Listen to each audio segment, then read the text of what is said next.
இப்போல்லாம் பசங்களுக்கு school leave விட்டாச்சு. ஒரு வேளை சாப்பிட்றவங்க 4 வேளை சாப்பிட ஆரம்பிச்சாச்சு. ஏன்னா விளையாட்டு அவ்வளோ ஓவராக இருக்குது. ஏதாவது வீட்டில் செஞ்சு தாம்மா அப்படின்னு கேட்குறவங்களுக்கு கண்டிப்பாக இந்த ஸ்நாக் செஞ்சு கொடுங்க. ஹெல்த்தியான ப்ரோட்டீன் ஸ்நாக் தான் இது. மீல் மேக்கர் அப்படி இல்லைன்னா சோயா சங்க்ஸ்ன்னு சொல்லுவாங்க. நீங்கள் வந்து எந்த மளிகை கடையில் கேட்டாலும் கொடுப்பாங்க. அது ஒரு 100 கிராம் எடுத்துகிட்டு நல்லா ஒரு 10 நிமிஷம் ஹாட் வாட்டரில் போட்டுட்டு தண்ணியை நல்லா பிழிஞ்சு எடுத்துருங்க. தண்ணி இருந்துச்சுன்னா மசாலா வந்து போய் பைண்ட் ஆகாது. ஸோ அதனால் நம்ம தண்ணியை வந்து க்ளீனாக கை பொறுக்கிற சூடு அளவு வந்ததுக்கப்புறம் இந்த மாதிரி பிழிஞ்சு எடுத்துகிட்டு அது கூட பார்த்திங்கன்னா 1/4 டீஸ்பூன் வந்து மஞ்சள் தூள் ஆட் பண்ணிக்கோங்க. 1/2 டீஸ்பூன் வந்து ரெட் சில்லி பவுடர், அப்புறம் பார்த்திங்கன்னா 1/4 டீஸ்பூன் வந்து சால்ட்டு, அதுக்கப்புறம் 1 ஸ்பூன் வந்து ஜிஞ்சர் கார்லிக் பேஸ்ட் ஆட் பண்ணிக்கோங்க. அப்புறம் 2 ஸ்பூன் அரிசி மாவு, 2 spoon cornflour, 1 spoon curd add பண்ணிக்கிட்டேன். கேர்டு இன்னும் கொஞ்சம் புளிப்பு நல்லா வேணும். நான் வந்து 1 ஸ்பூன் ஆட் பண்ணேன், எனக்கு கேர்டு பத்தலை. ஸோ 2 ஸ்பூன் ஆட் பண்ணிக்கோங்க. சூப்பராக இருந்துச்சு டேஸ்ட்டு.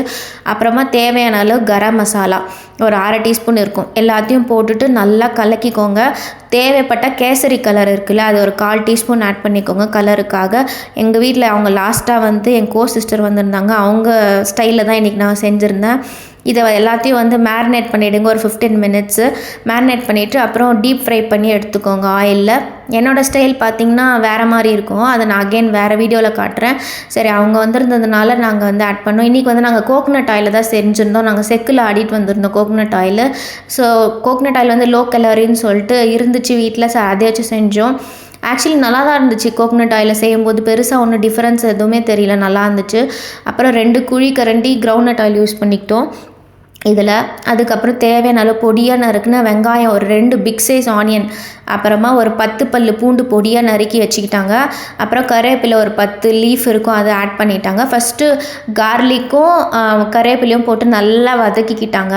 அப்புறம் பார்த்திங்கன்னா ஒரே ஒரு பெரிய கேப்சிகம் இருந்துச்சு. இந்த மாதிரி க்யூப்ஸாக கட் பண்ணிவிட்டு அதில் போட்டுக்கோங்க. நல்லா ஸ்லோ ஃப்ளேமில் அப்படி ஃப்ரை பண்ணிகிட்டே இருங்க. அப்போ தான் அந்த டேஸ்ட் ஆகும்.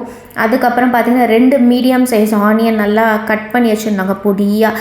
அந்த பொடியாக கட் பண்ண ஆனியன் வந்து அதில் ஆட் பண்ணிக்கோங்க. உங்கள்கிட்ட சாப்பர் இருந்தால் சாப்பரில் போட்டுக்கோங்க. ஸோ சீக்கிரமாக வந்து வேலை முடிஞ்சிடும். நல்லா சாப்பரில் போட்டுட்டு இந்த மாதிரி ஸ்லோ ஃப்ளேமில் வச்சு நல்லா வறுத்துக்கோங்க. அதாவது ஃப்ரை பண்ணிக்கோங்க. அந்த கோல்டன் ப்ரௌனில் வரும்போது தான் அந்த ஆனியன் வந்து செம்ம டேஸ்ட்டாக இருக்கும். நல்லா ஃப்ரை பண்ணிவிட்டு எவ்வளோக்கு எவ்வளோ ஃப்ரை பண்ணுறீங்களோ அவ்வளோக்கு எவ்வளோ அந்த டேஸ்ட்டு. கூட சால்ட்டும் ஆட் பண்ணிக்கோங்க. உங்களுக்கு வேணும்னா சால்ட் ஆட் பண்ணிக்கோங்க. பட் எங்களுக்கு ஆல்ரெடி நாங்கள் போட்டதுனால சால்ட்டு அதையே வச்சுட்டோம். ஒரு 2லேருந்து 3 டீஸ்பூன் வந்து டொமேட்டோ சாஸ் ஆட் பண்ணிக்கிட்டாங்க. அப்புறமா க்ரீன் சில்லி சாஸ், உங்கள்கிட்ட ரெட் சில்லி சாஸ் இருந்தாலும் ஆட் பண்ணிக்கலாம். பட் நாங்கள் வந்து க்ரீன் சில்லி சாஸ் ஒரு 2 ஸ்பூன் ஆட் பண்ணோம். அப்புறமா 1/4 டீஸ்பூன் அகெயின் வந்து அவங்க கலர் ஆட் பண்ணாங்க. கலர் வந்து ஆப்ஷனல் தான், உங்களுக்கு வேணும்னு யூஸ் பண்ணிக்கோங்க, இல்லைன்னா பரவாயில்ல. எல்லாத்தையும் போட்டுட்டு அதுக்கப்புறம் நம்ம சோயா சங்க்ஸ் வந்து நம்ம குக் பண்ணி வச்சுருந்தோம் இல்லையா, அதையும் அதில் போட்டுட்டு நல்லா ஈவனாக ஒரு 10 நிமிஷம் ஸ்லோ ஃப்ளேமில் மிக்ஸ் பண்ணிக்கிட்டாங்க. எவ்வளோக்கு எவ்வளோ மிக்ஸ் பண்ணுறீங்களோ அவ்வளோக்கு எவ்வளோ டேஸ்ட்டு. ஆக்சுவலி இவங்கெல்லாம் வந்து மஞ்சூரியனு, அப்புறம் கேசரி பாத்து, பிசிபலாபாத் இதெல்லாம் நல்லா பண்ணுவாங்க. இவங்க கர்நாடகானால. சரி, இவங்க ஸ்டைலில் இன்றைக்கி நான் பண்ணுறேன் அப்படின்னு கேட்டிருந்தாங்க. நானே வந்து செய்கிறேன் அப்படின்னு ரொம்ப இன்ட்ரெஸ்ட்டாக கேட்டிருந்தாங்க. சரி, நீங்களும் பண்ணுங்கள். நான் என்னோடய ஸ்டைலில் ஒரு மஞ்சூரியன் பண்ணுவேன். அது இன்னும் ஈஸி. அது இன்னும் நெக்ஸ்ட் டைம் நான் கண்டிப்பாக அதை வீடியோ போஸ்ட் பண்ணுறேன். பொடியாக நறுக்குன கொத்தமல்லி போட்டு ஒரு 10 நிமிஷம் கழித்து நாங்கள் சாப்பிட்டு பார்த்தோம். செம்ம கிறிஸ்பியாக இருந்துச்சு. பிடிச்சிருந்தா லைக் பண்ணுங்கள், சப்ஸ்கிரைபும் பண்ணிக்கோங்க.